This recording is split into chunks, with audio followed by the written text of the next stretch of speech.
Present what he just said about the sodomy laws and everything. There were we decided to use the poem "We Two Boys Together Clinging," and we felt that that was like the epitome of that controversy.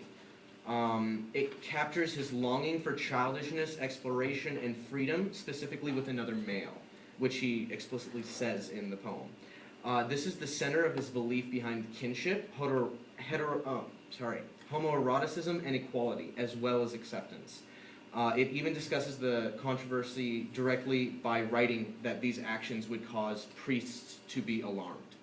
And that's the second poem. Yeah. And then the last one that we chose was Among the Multitude, and it showed the equality of love between whether it was male to male, male to female, or female to female.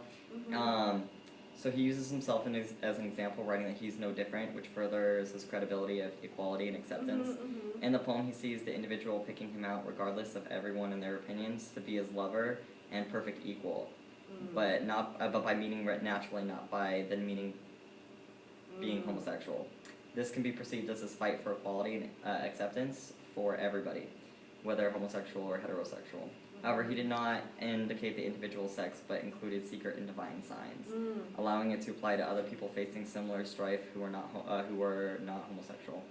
This brings to light the difficulties that some faced if the sort of predicament, such as homosexuals being open, had to face in addition to the general sexual repression that existed. Excellent. Yeah. So to wrap it up, not only was he a liberator of homosexuals, he was a liberator of democracy, and that was a major influence in his life. And throughout his life, these ideals of his changed, and he would find himself facing times where he had to go against what he believed just because the people that were advocating those beliefs were doing other things that he didn't approve of in his own ethical mind, because he was a very logical and ethical person and was very, very strong in his beliefs. So he, abolishment of slavery, there was a very left-wing party and a right-wing party, and he was going for the abolition of slavery, but he decided to, like, no contest, no one, because of other things happening with the leaders. Awesome. Okay, that's pretty Good true. We also job. included copies of the poems, but since everyone left, so Yeah, we can have one. if we Oh, had I had think more we- time, if I hadn't gotten so into Yeah, the we first could go presentation. over some of the Can you things. explain the cake and I'll record it? Absolutely. Okay. Anthony, you do it. Okay, again, I already used did. the pubic hair as grass to represent both the leaves of grass and his works within that, the Calamus poems, which is literally aromatic grass.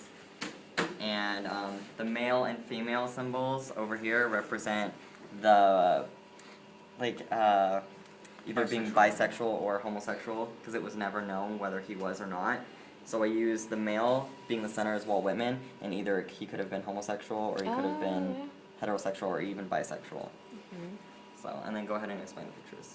Okay. So this This is two women holding hands silhouetted on the beach, which was a major, the beach was a major Theme in his theme poetry. in his poetry.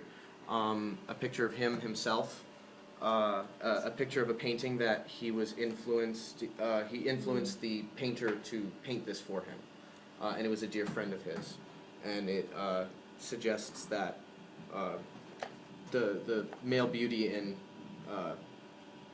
comradeship. And then the final painting is another beach, which is Fire Island, his childhood, like, His passion. own, yeah. That's pretty much it. Oh, and inside it's rainbow. On the 'cause it's, inside. like the gay color, so. Okay, that's pretty much it. That's good. Excellent. Good job. I'm sorry.